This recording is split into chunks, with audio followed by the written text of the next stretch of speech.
Imagine you're lost in a dark labyrinth where sadness envelops you like a cold fog, robbing you of your joy and dimming the light of your days. Suddenly, a warm, eternal voice whispers in your heart, "What if in just 7 days you could find the peace you've always sought?" If you feel a lump in your throat right now, it's no coincidence. It's God offering you his hand. Stay until the end, because this supreme method could transform your sadness into an eternal peace you never imagined possible. Once upon a time, there was a woman named Elena, a florist in a small town in Ecuador, where the scent of fresh roses and damp earth filled her tiny shop, but failed to perfume the sadness that gnawed at her soul. Elena had lost her mother, her greatest supporter, a year earlier, and since then, life seemed like a grey canvas. Her business was barely surviving, debts grew like vines, and every night in her silent house, the scent of wax from candles lit for prayer mingled with her tears.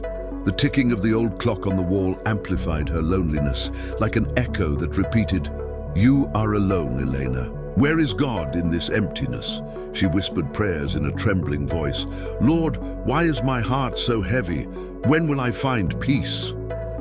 But deep within her, a spark of faith shone, weak as a firefly in a storm, reminding her that God promises peace to those who seek him.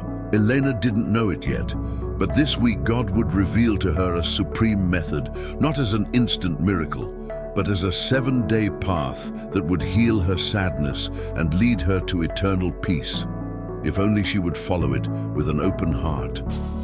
It was a Monday morning, with the sky tinged with purple and the fresh air smelling of dew, when Elena, exhausted from another sleepless night, knelt beside her makeshift altar, feeling the cold wooden floor beneath her knees. She opened her time-worn Bible, and her eyes fell on John 16:33. "I have told you these things, so that in me you may have peace. In this world you will have trouble, but take heart, I have overcome the world." This was the first step in the method, accepting the promise of peace. God was telling her that eternal peace was not the absence of pain, but his presence in the midst of the storm. Her heart pounding, Elena whispered, "Lord, I accept your promise, even though my sadness cries out the loudest." That day, she decided to act in faith. Instead of shutting herself away in her pain, she opened her shop with a fragile smile and gave a rose to each customer, sharing a verse written on a piece of paper. To her surprise, a humbled regular customer placed a large order for a wedding, giving her a financial break. It wasn't a complete solution, but it was a spark of light, like the sun piercing dark clouds. Yet sadness lurked, whispering that this was temporary, creating a tension that drove her to look for the next step. Tuesday brought a trial that shook her fragile hope. While arranging flowers, the sweet scent of carnations enveloping her, Eleanor received a collection letter. She had to pay an old debt within a week or lose her shop. Fear enveloped her like a shadow. Her chest tightened as if the air had turned solid, and the memory of her mother, who always encouraged her, made her shed tears that wet the petals. In that moment of despair, God led her to Psalm 55:22. "Cast your burdens on the Lord, and he will sustain you. He will never let the righteous fall." This was the second step, surrendering the pain in prayer. God was asking her to release the sadness, like someone releasing a balloon into the sky, trusting that he would receive it. Elena, with trembling hands, prayed softly, "Lord, this sadness is too heavy. I place it in your hands." The peace she felt was subtle, like a deep sigh, and the next day a neighbor showed up with a small loan, but enough to postpone the payment, as if God had moved her heart. But the doubt lingered. Would this peace be fleeting, or the beginning of something eternal? The emotional tension kept her on edge, longing for the third step. On Wednesday, as the sun blazed and the heat made sweat bead on her forehead, Elena faced an internal conflict that smelled of stale resentment.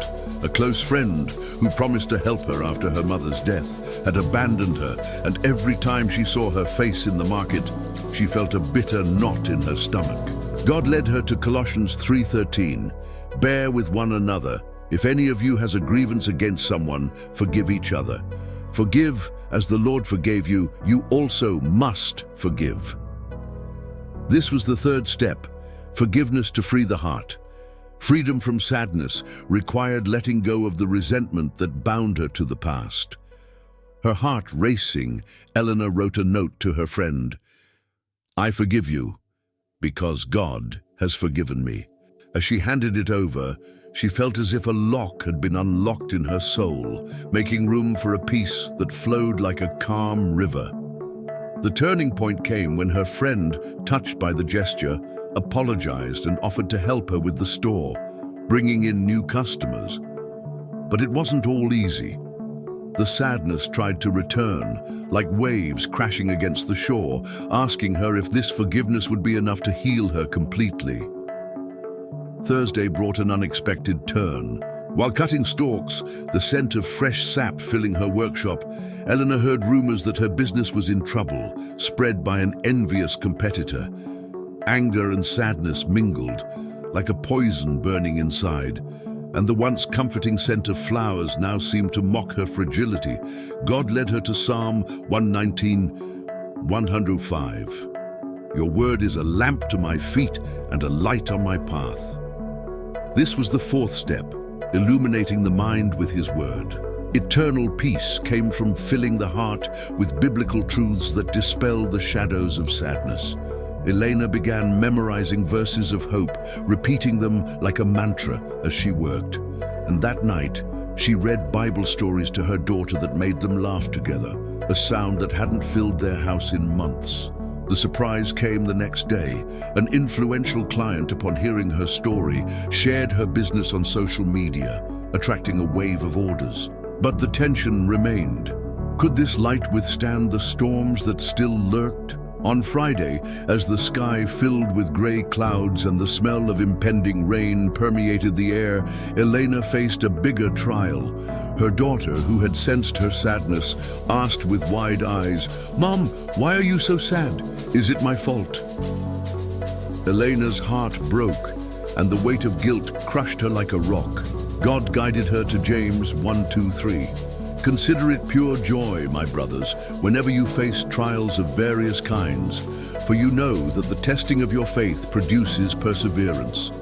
This was the fifth step, giving thanks in the trial. Peace wasn't just a gift, but a choice to give thanks even in the pain, transforming sadness into strength.